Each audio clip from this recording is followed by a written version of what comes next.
Alright, so this video, I'm going to go over a wide variety of handguns. It's going to be aimed at the popular question I'm seeing a lot. What handgun should I buy? And that could be either for range use or defense. You know, last year, 2020, we saw a record number of new first-time gun owners. So there's a lot of guns being bought and a lot of new people out there. So some of this will be aimed at them, some basic stuff. And I'll try to cover as much as I can. And everything in this video is going to be based on my opinions, experiences with firearms, talks I've had with firearms instructors, a lot of other people that are knowledgeable, police officers, and a lot of things I've read. So I'll try to cover, a lot of the bases: semi-automatics, revolvers, range use, self-defense. I'll try to cover all the popular calibers. If you hadn't already bought a handgun, but you're considering it, then there's a few things you need to take into consideration. First and foremost, it's going to be your firearm. You're going to be the one shooting it. So you'll ask questions of people you know, and you'll get a lot of answers and responses. You'll go on the internet and ask questions, and again, you're going to get different responses. But you're getting people's opinions, just like now you're getting my opinion. But from what I've seen, a lot of people, they'll go into a gun shop and be like, well, I want this or that, and somebody knowledgeable behind the counter will show them what they're asking for, and then they'll be like, well, a buddy of mine said this or a buddy of mine said that, and they end up sometimes walking out with something that's not very suitable for them. And unfortunately, this happens a lot with females that are first-time gun owners. They tend to gravitate towards something like a 380 or even a 22 because of the minimal recoil. Now, issues with something like a 22 is your, the capability of the round. It's not a very good man stopper. We'll say that. A 22 is a lead. It's a soft lead projectile, and when it enters a person, it'll hit bone and deflect, and the bullet will deform, and it'll move around, and it'll do damage. And if it hits vital organs, it's going to do a lot of damage, internal bleeding. But unless you hit a vital spot, this person, an assailant, is not going to drop as soon as you hit them with that round.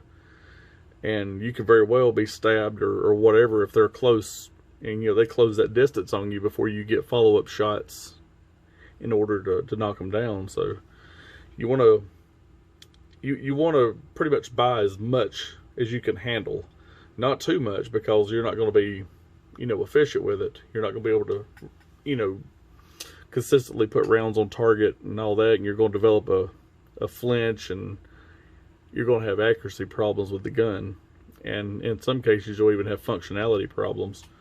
So you want as much gun as you can handle, but not too much. Don't let somebody talk you into getting more you can handle, and at the same time, don't let somebody talk you down. Be like, oh, you're a female, you're not looking at a 9mm, which is a popular cartridge, probably one of the most popular handgun cartridges out right now. But you might be a female and you'll go in and, I like to look at a 9mm. Maybe you fired one, you're efficient with it, and you may get, Joe Blow over here is like, oh, well, maybe you'll like this 380 or this 22 Magnum or something like that. If you're comfortable with a larger round, then by all means, take what you're comfortable with. We'll start with the semi-automatics, and for the new people, the definition of semi-automatic is each time you depress the trigger, you're going to fire one round, and the gun, as the slide cycles, it's going to chamber the next round until your magazine is empty. Another thing you're going to want to do when you're in the selection stage of trying to find a handgun, you're going to want to go to some gun stores and actually, look in the case, look over what they have an idea of what you want. Ask some questions, and ask to handle some guns. Most places they have no problem taking a gun out of the glass case and letting you hold it. See how it feels in your hand. You can see on these there's different types of grip textures, finger grooves. One nice thing about the HK over here, it comes with different panels on your grip, so you can actually replace those. It comes with a variety of them, make it fit your hand better. It's extremely comfortable to hold. You'll have texturing like stippling. This here is all steel, but this has rubber grips on it. And then, like on my main carry, what it came with is not that's a Hogue grip. That's an aftermarket grip that I put on that. The factory grip for that gun was small. It was small for my hands, and the Hogue grip is a little bit larger, and it fits my hand much better. So handle some guns, see how they feel. Once you get that narrowed down to 2, 3, 4 guns that you like, that's time to do some reviews, ask some questions, go online, YouTube, look up some reviews, try to find that gun. See if there's any problems with that particular model. And then once you have it narrowed down to a couple of guns, look around and find like an indoor range. A lot of those places will have firearms for you to rent. And even if they don't have the one in particular that you're wanting, find something in the same caliber and see how that handles with you. You may be wanting a 40 caliber and you find out it's a little, the recoil is a little bit more than what you want, and you step down to a 9mm or maybe even a 380. Or you may do the reverse. You may start off thinking that a 380 is what you need and find out you can handle a 9mm fine. So, they have guns you can rent. It's relatively inexpensive. I think most places like $10 you rent a gun. One thing most places are, if you rent their gun, you have to buy a box of, you have to buy their ammo to shoot through their gun. So you can't bring your own ammo in there and shoot it through their guns. I mean, they don't want people coming in there with reloads and things. But do that. If you have somebody, if you know somebody that has a variety of guns like me, a gun person, talk to them. Most likely they'll be willing to take you to the range and let you try out some different calibers, different guns, see what's comfortable for you, and you'll be ready to make a purchase. Guns, they're not cheap, so if you're going to drop $400 to $600 on something, make sure it's what you really want. You want it to fit your hand, you want to be able to handle it, control it. You want something that's going to be reliable in case you need it. All right, now handguns come in a variety of sizes. To give you a couple of examples, we'll go left to right. Here to left, that is a pretty much a full-size handgun, and that's the H&K VP9B. It's a 9mm. In the center, that 6-hour P320, that's their carry size. It's larger than compact, but smaller than full.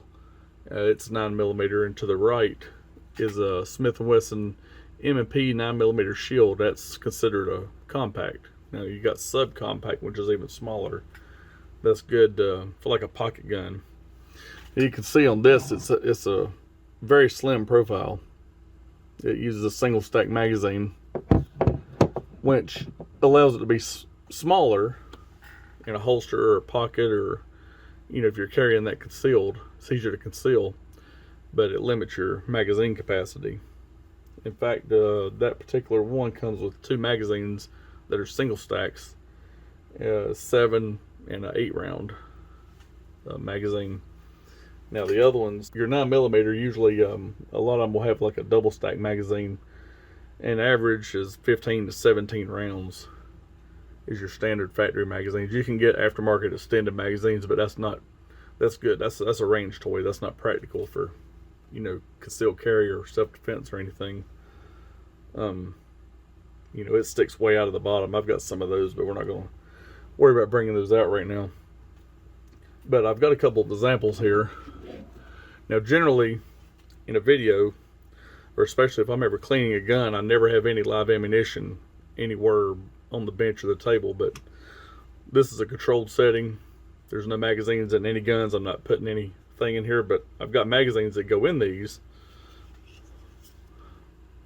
This is a double stack, and this is a single stack. If you look here, you can see how much thicker the one on the left is. That's a double stack mag, and that means the rounds are staggered, but it holds a lot more. And this is a single stack. See, this is 8 rounds, as opposed to this one here, that's a 17 round capacity. Some people, they like a lot more rounds, and some people prefer a lower profile. Now, I have a couple other 9mm here. This is a Glock 45. It's a 9mm, even though it's Glock 45. It's you know, Glock, their numbering system. I've read it's based on their patents and not the caliber of the gun. So this here has a Hogue slip-on grip on it. This is 9mm. In fact, the double stack magazine I showed you goes to that. And then here's another example. This is a CZ75 SP01. Now, this gun here is all steel. The other ones are polymer frame. So when you look at something like that, the polymer frame is a much lighter. It's a much lighter gun. Like, for instance, if I can get the scale up here. Well, all right, here we go. I was like, we're gonna have a problem. We'll take this M&P. All right, 1.26 pounds or 1.25 pounds. Now that's empty, no magazine, no rounds. That's just the weight of the gun only. And then you put this over here. You got 2.53. It doesn't sound like a lot of difference, but if you're carrying that all day, it's that weight's going to catch up with you. Another thing on weight, a lighter gun is going to give more recoil. A heavier gun is going to absorb some more of that recoil. So you also want to take into consideration that as well. So the 9mm, like I said earlier, it's a very popular round. It's carried by a lot of law enforcement. And a lot of people like it. It's fairly high velocity. It's a lot faster than something like a 38 Special. The main issue with it is basically your stopping power. If you hit something like a vital organ or something, yeah, it's going to stop somebody in the tracks. But I would consider 9mm, it's a good intermediate round. And like I said, I do generally not have any ammunition out, but I've got one round here, so you can see that's what each of these firearms will use. And we'll move on over to a different caliber here, different guns. All right, another lower caliber that's very popular is the 380. I do not own a 380. The closest thing I have is the CZ82. This is a military surplus. It's chambered in 9x18 or 9mm Makarov. It's very similar to a 380. It's that's the round. That's 9mm Makarov, 9x18. And for comparison, I'll put it next to a 9mm Luger, which is 9x19. You cannot chamber one and the other. So if you go and you buy a 9mm and you go into a gun shop and you're like, I need some 9mm, generally they're going to hand you 9mm Luger or 9mm Parabellum, which is that's the standard 9mm round. But there is 9mm Makarov, there's 9mm Kurz, so there are other ones out there. So if you go up to a shelf of ammo and you start looking around, you need to know what your gun uses, what it takes, because they're not all the same. And your ammo is also going to be based on what you want it for. Do you want defense or do you want range, target rounds? And an example of that is like 9mm. That is a FMJ, and that stands for Full Metal Jacket. That's a target round. All right, I'll strip one out of this. This is a hollow point. That's what you would use for self-defense. The one on the left, you wouldn't want to use that in self-defense because it's jacketed. It's not going to expand. If you were to shoot a bad guy with it, it's going to pass through, and the entry wound and the exit wound is going to be the same size hole. It's going to go straight through and potentially strike an innocent bystander in the background if you're not careful, or penetrate a wall of your home and go over to your neighbors and possibly get into their house. You don't really want that. The hollow point, that's designed to expand. Now there's different types. That one actually is a Hornady, and it has that little red polymer tip you see in there. It's a plug, and that is meant to prevent clothing from stopping up the hollow point and causing the round to fail to expand. Now what I laid up there beside of it, that's a Spear Gold Dot. That's just obviously a bullet only to be reloaded, but that's also 9mm. You can see on it, you've got this cavity here, and when it hits, it expands rapidly and very violently due to the velocity of the cartridge, and it's going to cause a lot of tissue damage, and that's what's going to end up stopping an assailant. In a self-defense situation, you want to hit a vital organ or do as much tissue damage as possible, so you'll want to elect to use hollow points as opposed to Full Metal Jacket. Now your practice rounds at the range, you're there shooting cardboard, paper, whatever. That FMJ that's what you want. It's cheaper. It's much cheaper. Well, right now it's early 2021. None of it's cheap. But this time last year, you could get the FMJ a box of 50 for $8, and that defense load, you get a box of 25 for about $19. But the 380 is considered by many to be the bare minimum for self-defense. Personally, I don't even own a 380. It's a little small for my taste. I've got that just because I play with it at the range. I wouldn't, if that up there is all I had, then I would use it in a self-defense situation, but I've got other stuff for that purpose. So, 380, better than nothing, but if you can handle 9mm, I would personally say go 9mm. Next up is the ever popular Smith & Wesson 40 caliber. And the reason I say that, it's not a very popular round with a lot of gun people. The round was developed by the FBI in response to the 9mm not being quite powerful enough in their testing, and the 45 ACP some of the smaller officers were having issues with the recoil of it. It has a much more kick than a 9mm. So a 40 is supposed to bridge the gap between the 9mm and the 45. Now 40 caliber, it's a high pressure round, and it's got a good bit more power, but it's not. Let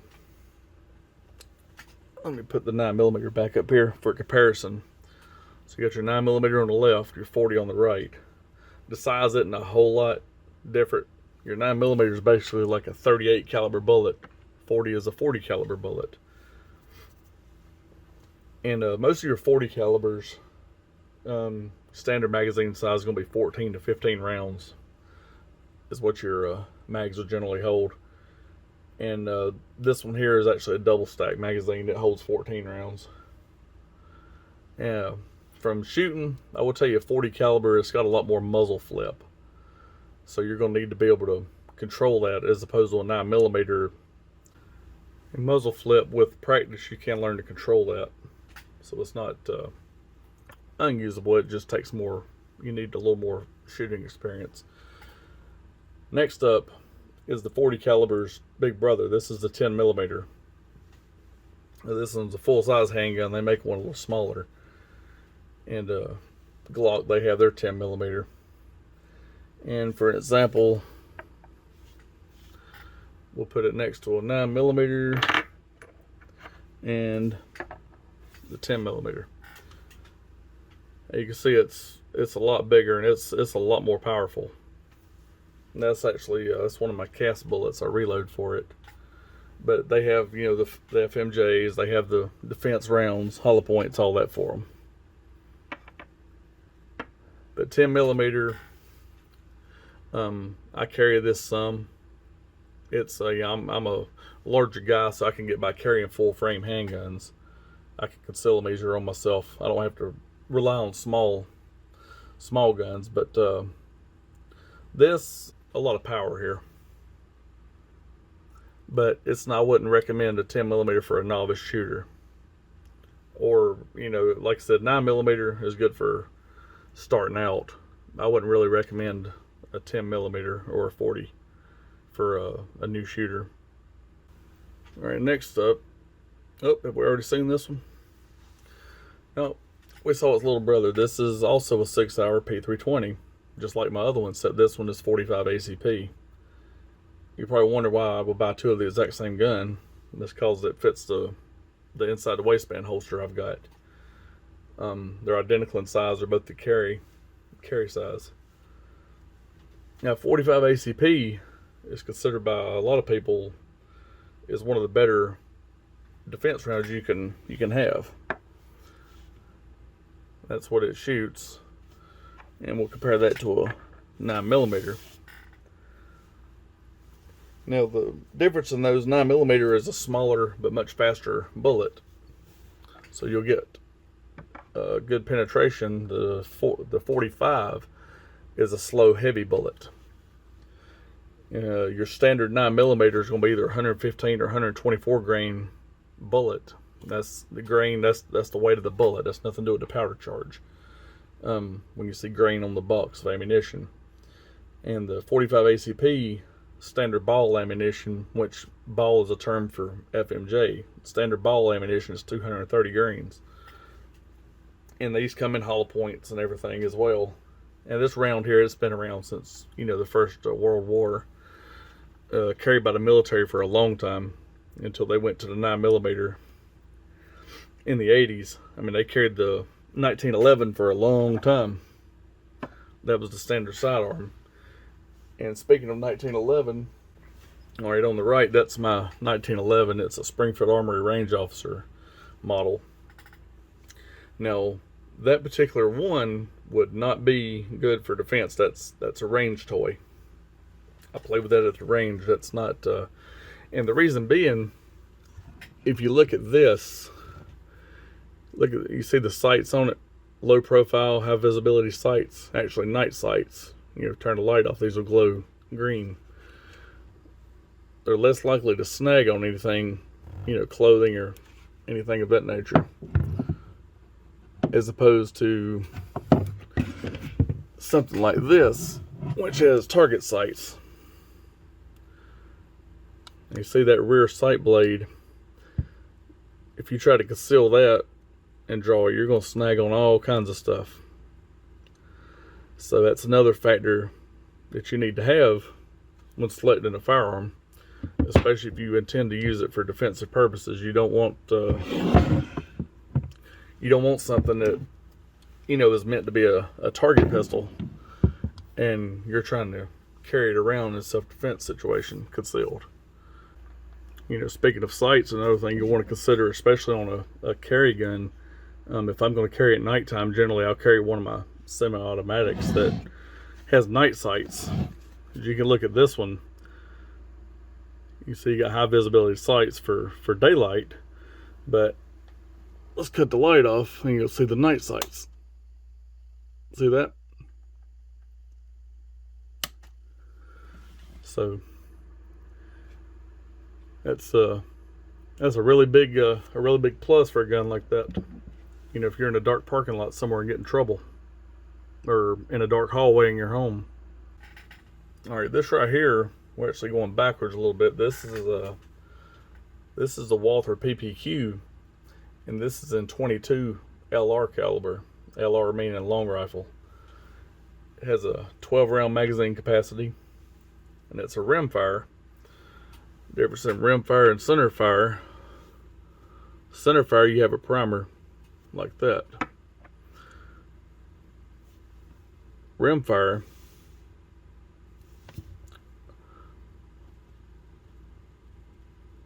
well, here we go. The rimfire, it's a rimmed cartridge, and the primer and compound is actually in the rim of that. But we'll show you an example here. Again, to a 9mm, we're using that as our standard. 9mm on the left, 22 LR on the right.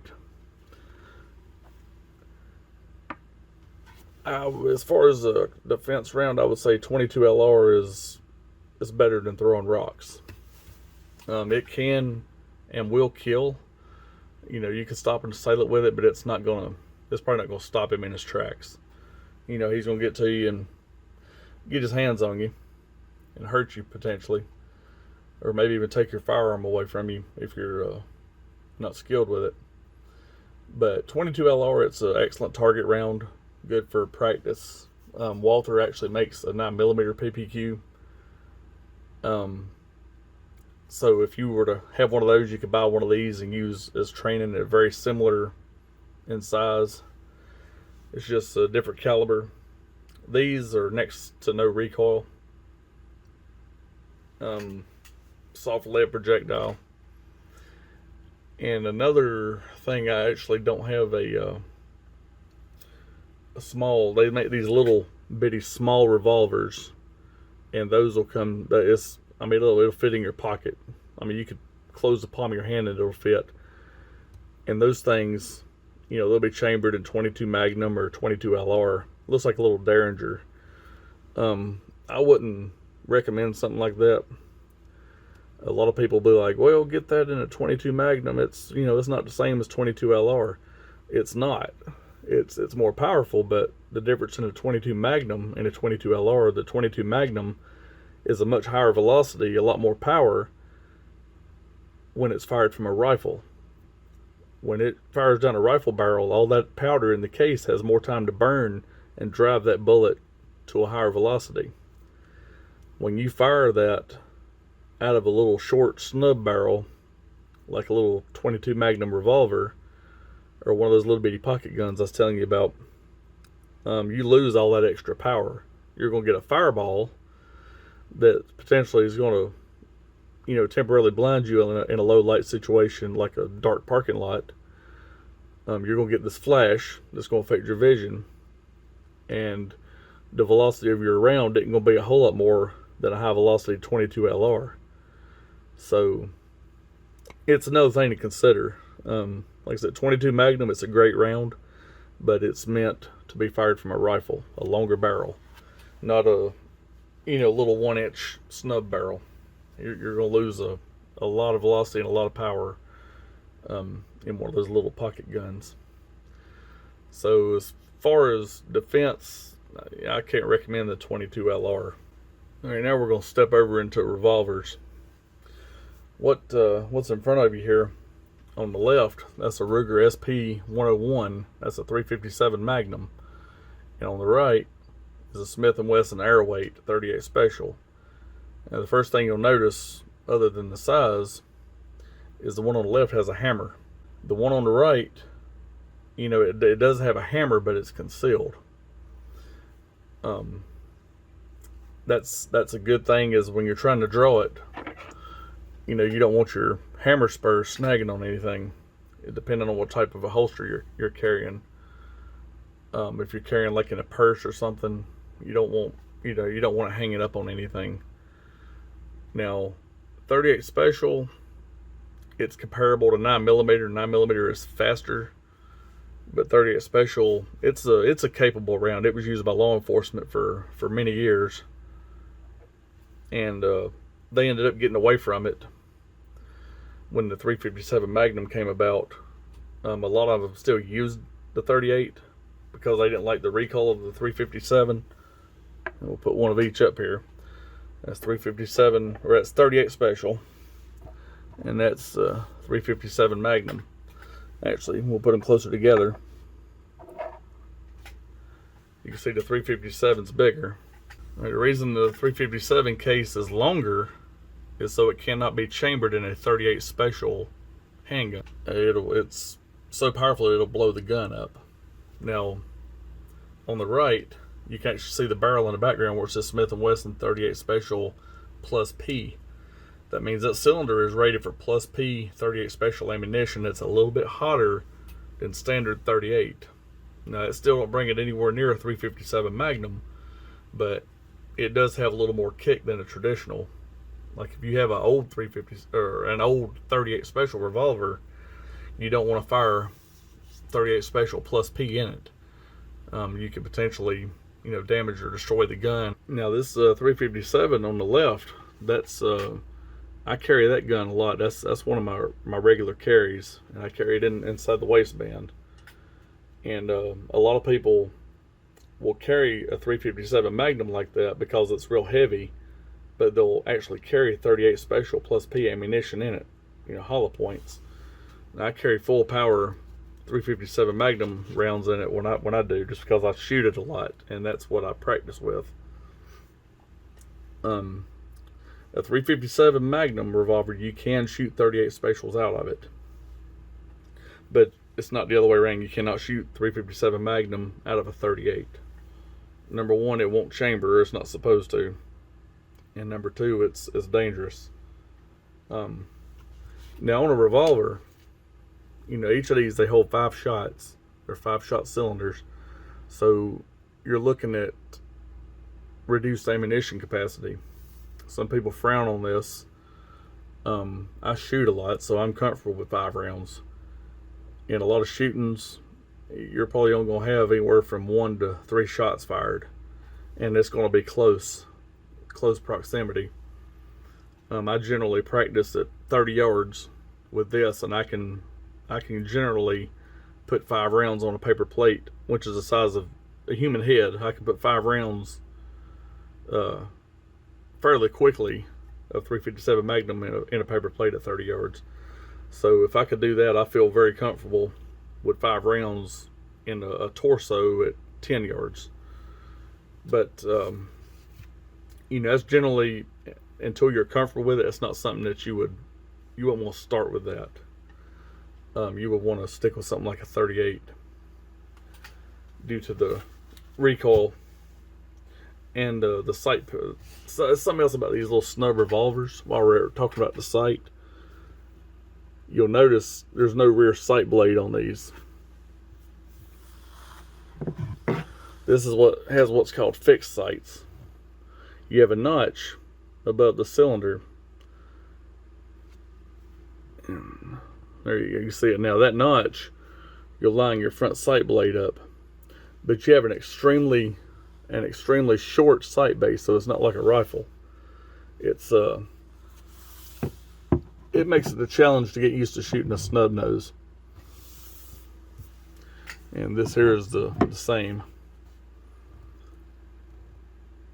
You can see you got your groove in your front sight.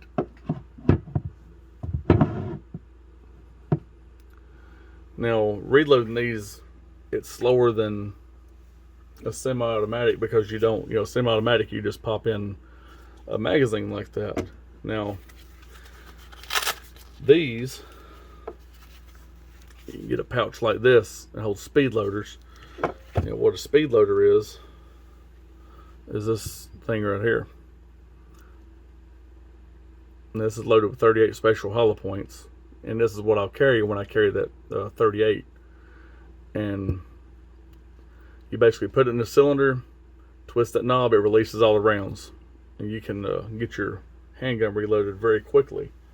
Now, what I carry for the 357 is one of these. This is a made by Bianchi.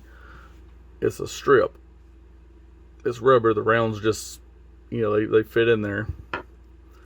And you can stick 2 at a time in your cylinder and just bend it, and those will pop out in the cylinder. It basically pulls them off of this strip. and I've practiced with it. I can reload that cylinder pretty quickly. But hopefully, if I ever got into a bad situation, I'm not going to need my reloads. I can just, defend myself with what's in the cylinder. Alright, and here are two more 357 Magnums. The one on the right is a Ruger GP100. It has a 4-inch barrel, and I've carried that one a few times. And the one on the left, that's a Smith & Wesson 357, when that has a 6-inch barrel. That one, it only goes to the range. I don't, 6-inch barrel, that's too much to try and conceal. Now, on something like this, if you're just looking for like a range gun, I will tell you the Ruger is heavier. You can see it's a little beefier. So if you're recoil sensitive to something like a 357 Magnum, then the Ruger may be the direction you want to go, because that weight's going to absorb some more of that recoil than the lighter 357 Smith & Wesson's 357 will. These two right here, these are both 44 Magnums. The one on the right is a Smith & Wesson 629 Classic 44 Magnum. The one on the left is a Ruger Red Hawk 44 Magnum. Now, 44 Magnum, it's made popular by Dirty Harry. That's the round, and we'll put it next to our 9mm to let you see. This thing here, the 44 Magnum, it'll kill pretty much anything on the North American continent. It was designed primarily as a hunting cartridge by Elmer Keith. He's the father of a lot of your Magnum handguns. The 44 Magnum, the 41 Magnum, 357 Magnum. He played a key role in all of those. This isn't really something that you would consider a self-defense handgun. I mean, if I had to carry one, I would carry the Red Hawk. It's a little shorter barrel, but I don't see myself needing that much firepower, in some parking lot somewhere. Like I said, my general carry is either 9mm 45 ACP, or more often than not, a 357 Magnum.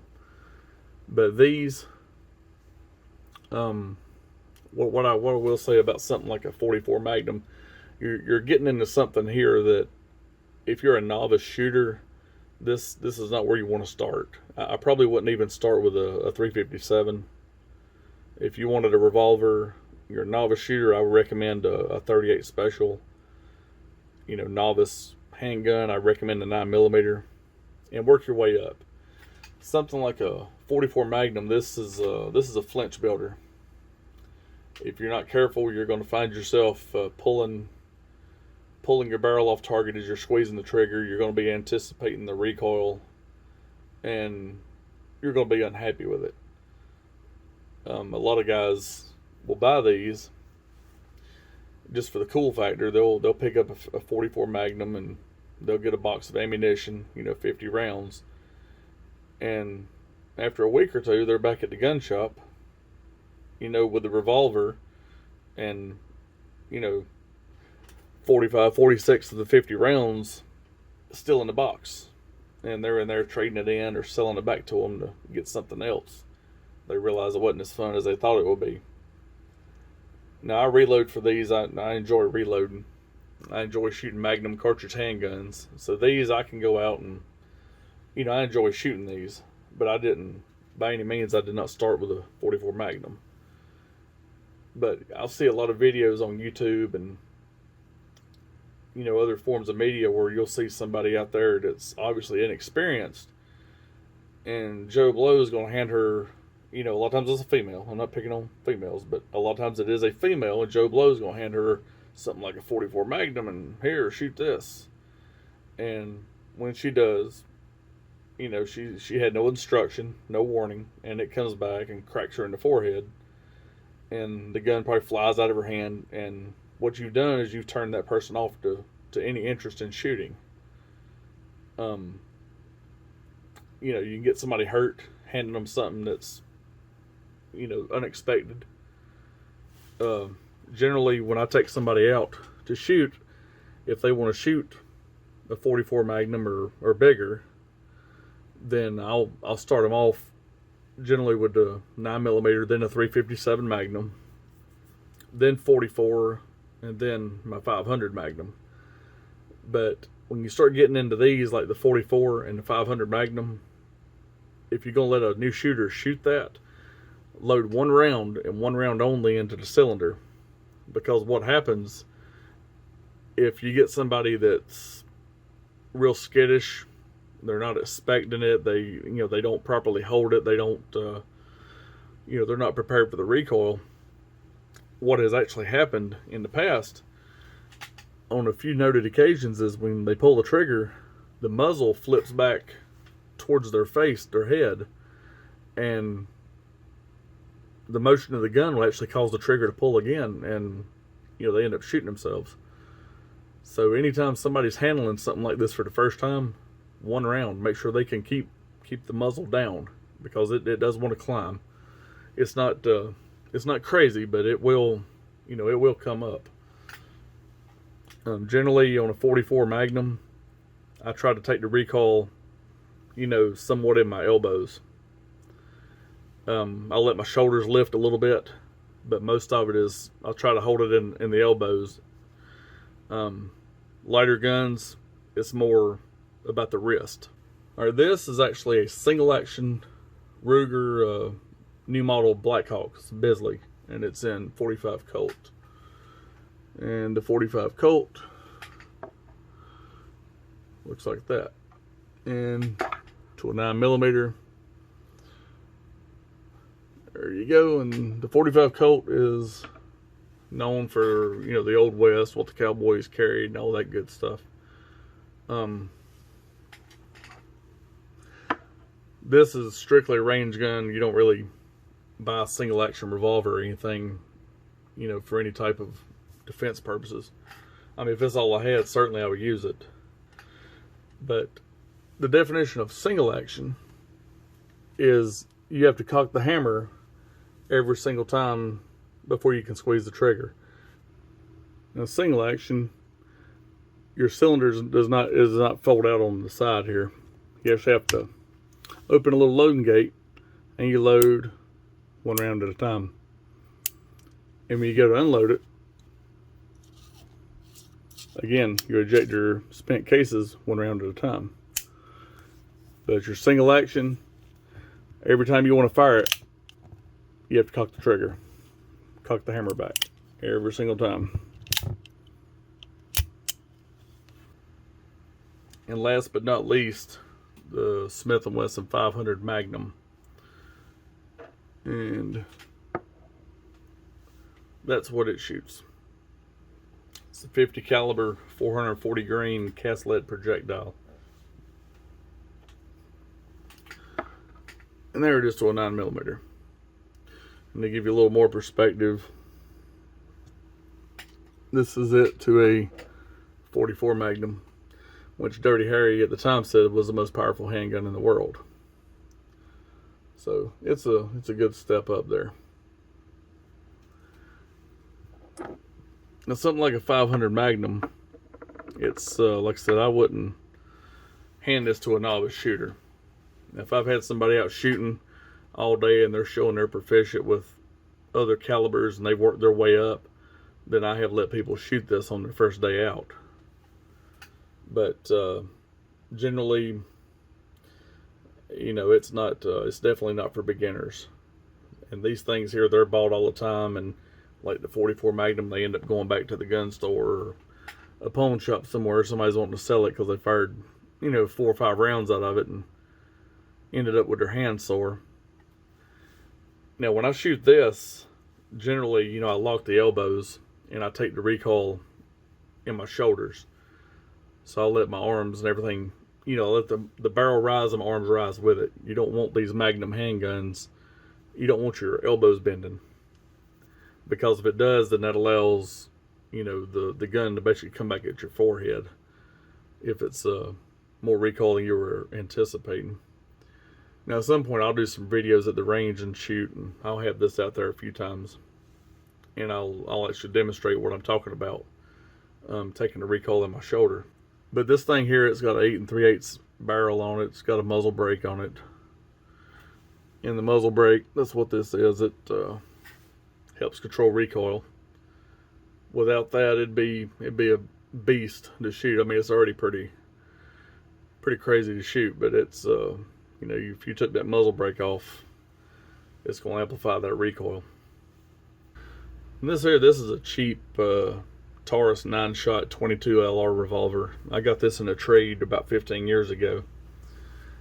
And a lot of people look down on something like Taurus. They think, oh, it's a cheap gun, and you know, like High Point and all that. Taurus is they're way above High Point. High Point, those, you know, they're known for cheap guns. I mean, in a pinch, if you needed one, I suppose you could use it, but you know, it's not my thing. I won't own one. But Taurus, this is the only one I've owned, and I've not had any trouble at this thing. I've put a few thousand rounds through it. That's what I started my son off shooting whenever he went from rifles over to handguns.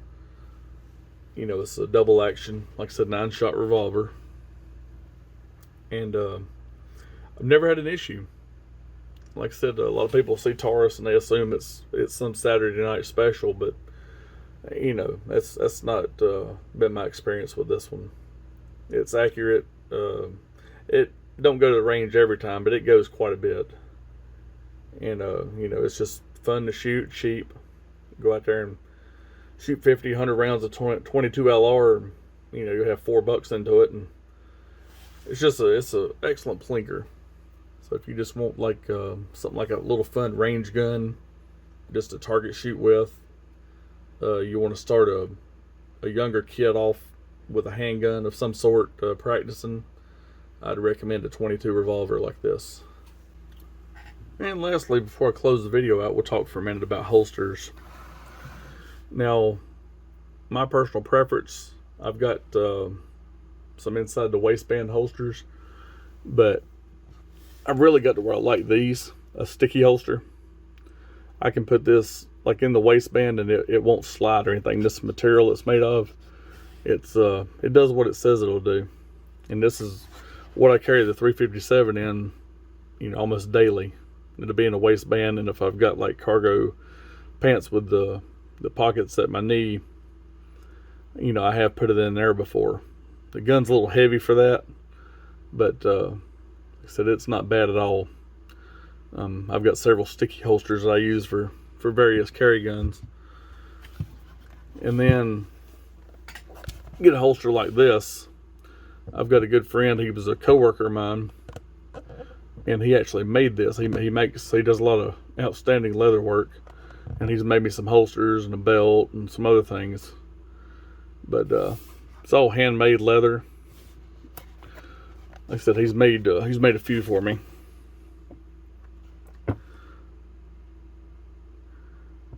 You know, a nice leather holster like this, it's going to cost you a nice bit. But this thing, it's better than what you can get in the store. But this, you know, this is outside the waistband. You know, you bring your belt through it and carry it. If you're carrying on your side, like at the range, or you were going to hunt, or even if you want to open carry, which that's a whole nother topic. I'm in North Carolina, open carry is legal, but I personally don't do it. My thought process on that is I'd rather somebody not know I have it. That's why I have a concealed carry permit. Open carrying, to me, it draws unwanted attention, and if somebody is there to do harm, then I would think if they see somebody with a gun on their side, that's going to be their first target. So my personal preference, my opinion, you know, I conceal carry. I don't open carry unless I'm like at the range or something. Another good thing about the sticky holsters is they actually have some accessories.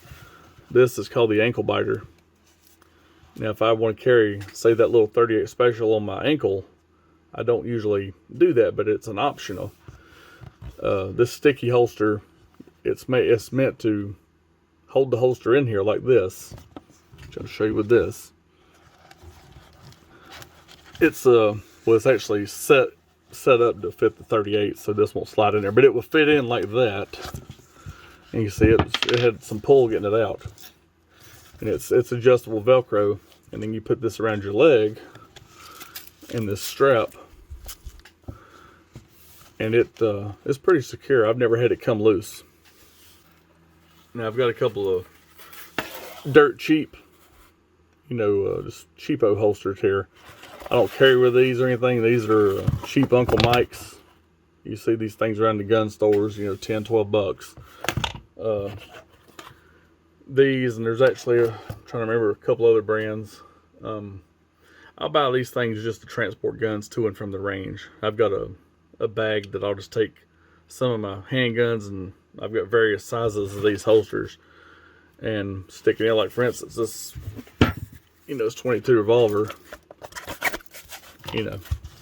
Fits in there, snap it over, stick it in a range bag, good to go. This keeps your, your gun from getting scratched up or anything when they're in the range bag. So, cheap holsters, but they have their uses. I don't, like I said, I wouldn't carry these. I mean, they've got, place for a belt here, but as far as carrying like a defense gun, I wouldn't use something like this. I'd use a nicer, sticky holster or some type of inside the waistband like a Galco. There's quite a few good holster makers out there. I know we focused on handguns and handguns only, but we did talk a little bit about defense. And if you're a novice shooter, or you just really want something to defend your home, it's really hard to beat a shotgun, whether 12 gauge, 20 gauge, whatever. That's a 2 3/4 inch double aught buck. There's 9 30 caliber balls inside that shell. Now, they come in other sizes, 3 inch, Magnum. Instead of 9, there'll be 15 of those 30 caliber balls in there. And, they're pretty heavy recoil. You could even do, turkey shot, number 4 buck, even bird shot if it came down to it. If you shoot an assailant in the face or whatever, bird shot, or even close range, you're probably he's not going to want to hang around your house. And you don't really have to worry about aiming a shotgun as much as just pointing it. So, it's an option. It's a lot more recoil, but it's easier to use than a handgun, if you're not able to go out and practice frequently. And speaking of practice, if you choose a handgun, don't take it and, decide, I'm going to get my concealed carry permit. You go to take your class, you take your mandatory 50 rounds and you shoot those on your target, and you qualify and you get your completion certificate, and you go to your sheriff's office and apply and get your permit, and then 2 or 3 years you never shoot the gun again. Don't be that person. Personally, I go and shoot a couple times a month, sometimes 3 times a month, and I always take the handguns that I regularly carry, and I shoot them frequently. You want to stay in, keep your skill level maintained with it, stay in practice.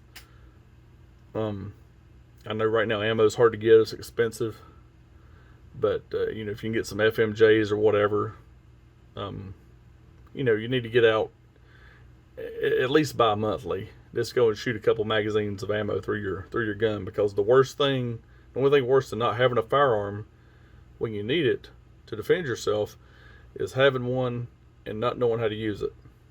That means not being able to hit your target, not knowing how to clear a jam, a malfunction. You go add in panic and stress of a bad situation and possibly low light. You're probably going to get hurt. There's some people out there, you draw a gun, they're coming to intend harm on you, and you fear for your life, and you draw your firearm. Some people are probably going to take off. Others, they a 50-50 chance they may run off, they may continue to advance on you. If you're sitting there fumbling with your gun and they figure that you don't know how to use it, they're probably going to keep coming. And there's a likely chance they could take your gun away and you get it used on you. So don't be that person. You know, if you're gonna conceal carry, you know, be in practice with your firearm. Make sure, like I said, make sure you can hit your target. You know, I don't mean popping a bullseye. I'm talking about hit a man-sized target, you know, at least 10 yards away. And, you know, that's not far. But if you're not skilled with a handgun, you know, it could be a feat. Especially when you're scared, you're shaking, you're panicking. You know, you'll have muscle memory if you practice with your handgun. When a bad situation happens, you know, you're gonna put rounds on target. You know, you don't want to. Hopefully, you know, we don't get in that situation. I hope I never do, but I like to think I'm prepared if it ever does come to that. You know, we have a Second Amendment for a reason. If you choose to use that in defense, then, you know, do all in your power to where you can actually defend yourself if needed. But with that, I'm going to go ahead and close the video out. Thanks for watching, and I'll try to get some more stuff up shortly.